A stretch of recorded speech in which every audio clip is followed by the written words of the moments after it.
Bonjour, quelle joie de vous retrouver pour parler de ce sujet qui me tient tant à cœur, mais qui tient tant à cœur aussi à tous les êtres de lumière. Il s'agit des 12 flammes sacrées. C'est un sujet très vaste parce que très riche en informations et très souvent mal compris. Nous sommes arrivés à une époque où il est temps pour chacun d'entre nous de comprendre et d'intégrer ce que représentent les flammes sacrées ou ce qu'on appelle les rayons sacrés ou les aspects de la déité. En effet, on parle souvent de 7 chakras et on parle aussi de 12 chakras solaires. Alors il y a de la confusion et je vais essayer rapidement de vous éclairer là-dessus. Quand nous nous incarnons, nous avons besoin d'un ancrage planétaire. Cet ancrage planétaire va se faire avec l'aide des 7 chakras que vous connaissez, qui sont rouge, orange, jaune, vert, bleu, indigo et violet. Ces chakras-là permettent de faire circuler les énergies dans les 4 plans physiques, qui sont le plan émotionnel, le plan physique, le plan éthérique et le plan mental. Cependant, nous existons aussi parce que nous avons une structure en nous qui est une structure solaire. Parce que nous sommes des êtres, avant tout, des êtres solaires et cristallins. C'est ce que nous étions au tout début et nous avons perdu cette connaissance. Nous avons absolument égaré la conscience que nous étions des êtres provenant des soleils, au-delà des soleils. Alors pourquoi 7? Pourquoi 12? Parce que nous ne travaillons pas dans le même plan dimensionnel. Les 7 chakras planétaires œuvrent sur le plan de la 3e dimension et permettent l'ancrage sur le plan de la Terre. Les 12 flammes sacrées proviennent du champ de la 5e dimension qui œuvre en fait avec les vertus solaires provenant des soleils au-delà des soleils. Notre système solaire, connu aussi sous le système de Hélios et Vesta, compte à l'origine 12 planètes. La Terre fait partie donc du système d'Hélios et Vesta et nous sommes la 4e planète dans le système. Sauf que Hélios et Vesta a lui-même des parents solaires qu'on va appeler Alpha et Oméga. Alpha et Oméga, à un moment donné de l'évolution d'Alpha et Oméga, qui est donc un immense système solaire, va créer 12 systèmes solaires. Nous appartenons au 4e, celui d'Hélios et Vesta. Et chacun de ces systèmes solaires va contenir particulièrement les vertus, la force et la dimension d'une des flammes sacrées. Donc 1, 2, 3, 4, 5, 6, 7, 8, 9, 10, 11, 12. Mais chacun de ces systèmes solaires comprend toutes les vertus des autres systèmes. Sauf qu'il y en a un qui est plus développé. Donc comme nous appartenons tous individuellement au système d'Alpha et Oméga, nous avons tous en nous notre matrice, notre ADN d'origine, basé sur un système solaire et cristallin de 12 flammes, de 12 brins d'ADN. Et c'est pour cela qu'on retrouve aussi les 12 signes du zodiaque, qui sont en fait les initiations relatives à ces 12 aspects solaires. Donc en fait, qu'est-ce que c'est que ces 12 flammes sacrées? Ce sont les forces, les énergies, les souffles sacrés provenant d'Alpha et Oméga, provenant de même au-delà d'Alpha et Oméga, et qui constituent la matrice solaire à partir de laquelle le système solaire de Hélios et Vesta est construit et dans lequel aussi nous nous construisons. Donc nous appartenons en fait à une dimension qui est la 5e dimension, mais nous avons perdu cette connexion, sauf que dans notre identité, notre ADN, nous avons toujours eu l'empreinte de nos 12 flammes sacrées. Alors ces 12 flammes sacrées correspondent à des initiations planétaires aussi, qu'on va retrouver tous les 2000 ans, le fameux cycle de 2000 ans.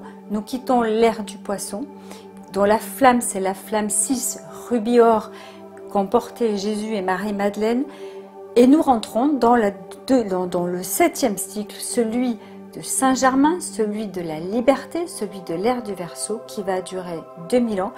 Et comme ça, il y a 12 cycles de 2000 ans sur la planète, Et chacun de ces cycles a pour objectif d'initialiser, d'enseigner, d'imprégner l'humanité et la Terre des vertus, de la connaissance, de la dimension, de la fréquence, de la vibration de ces enseignements solaires provenant d'Alpha et Oméga.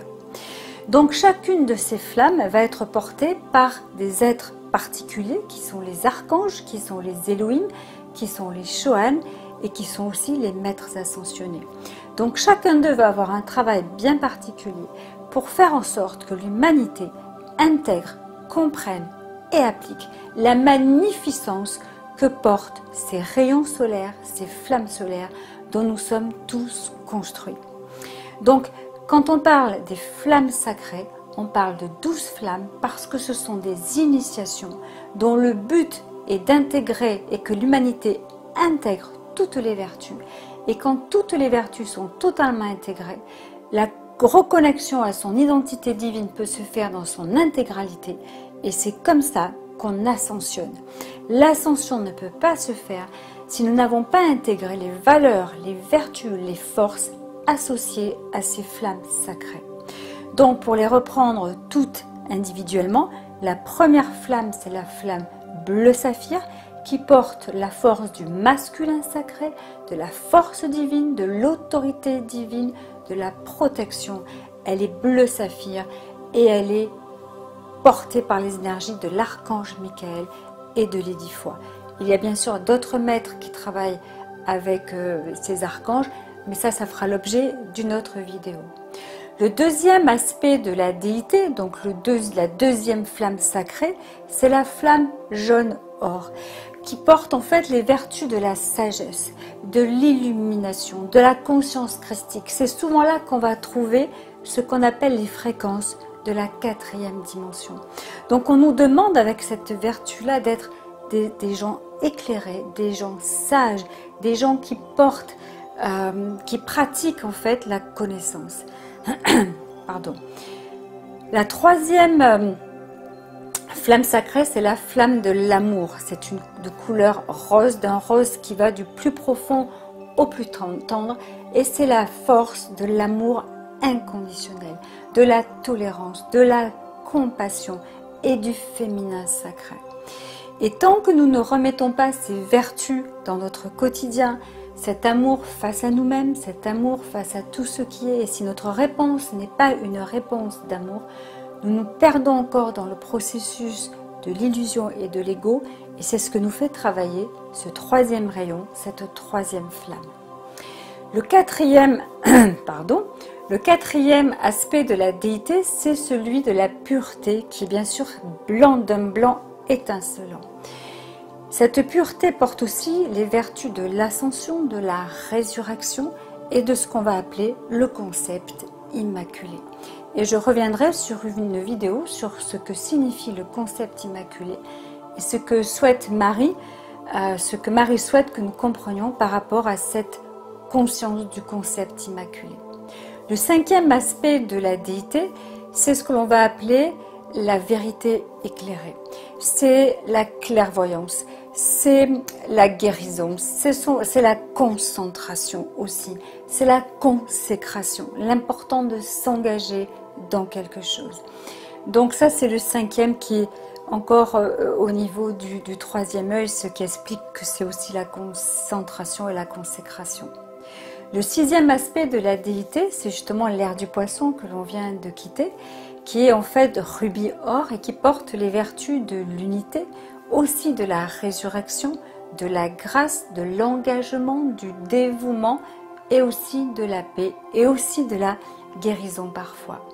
Donc nous devrions avoir intégré complètement ces vertus puisque nous passons aujourd'hui dans l'ère du Verseau qui va porter à son tour les valeurs du septième aspect de la déité, de la septième flamme, qui est la flamme violette, flamme de la liberté, flamme de la victoire, flamme de la perfection divine, de l'équilibre parfait entre le masculin et le féminin.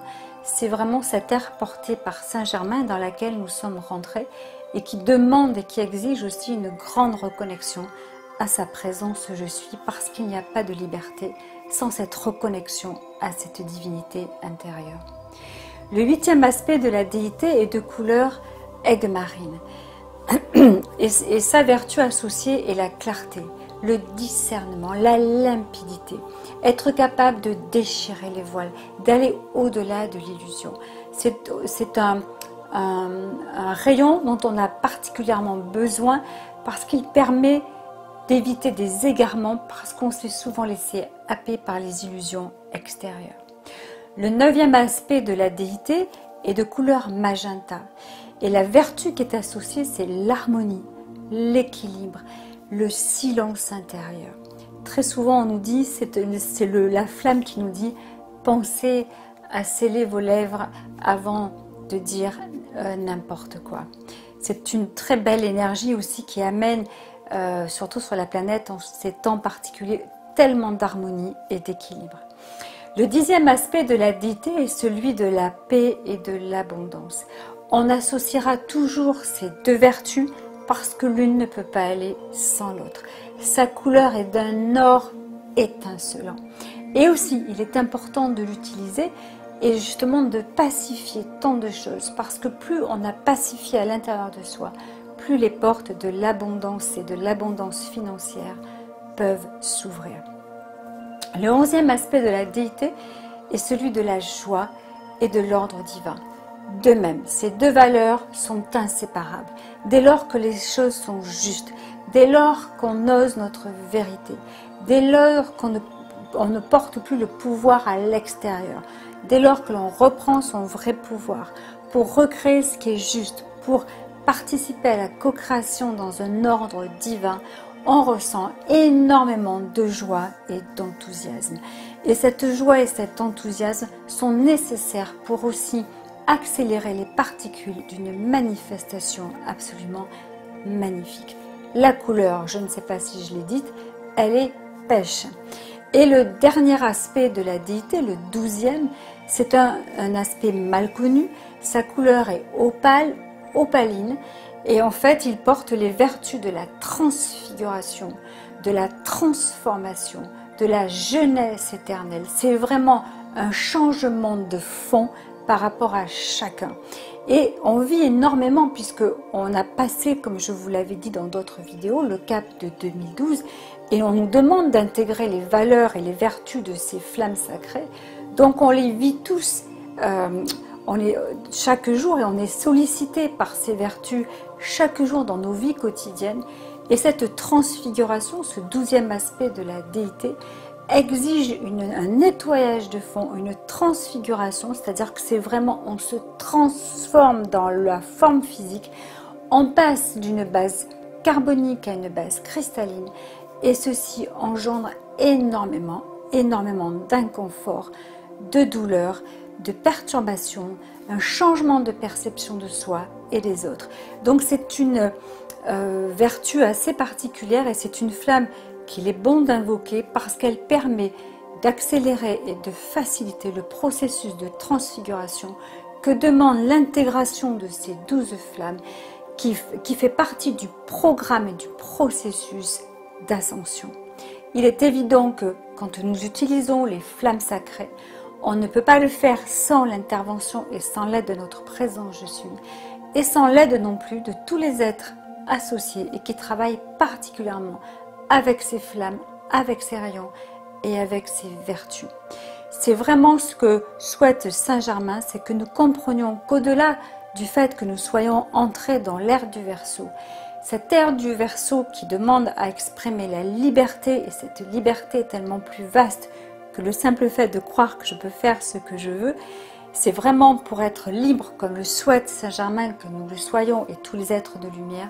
Nous ne pouvons pas être libres si nous n'intégrons pas, si nous n'appliquons pas, si nous ne respirons pas à l'intérieur de nos cellules les vertus et les valeurs que portent ces flammes sacrées, qui sont des flammes provenant des soleils au-delà des soleils et qui nous aident à nous structurer dans notre divinité, dans notre matrice solaire, dans notre magnificence. Alors, prenez le temps de les observer, de les étudier, de travailler avec, parce que vraiment, elles font des miracles et nous permettent une ascension très rapide. Merci et à très bientôt.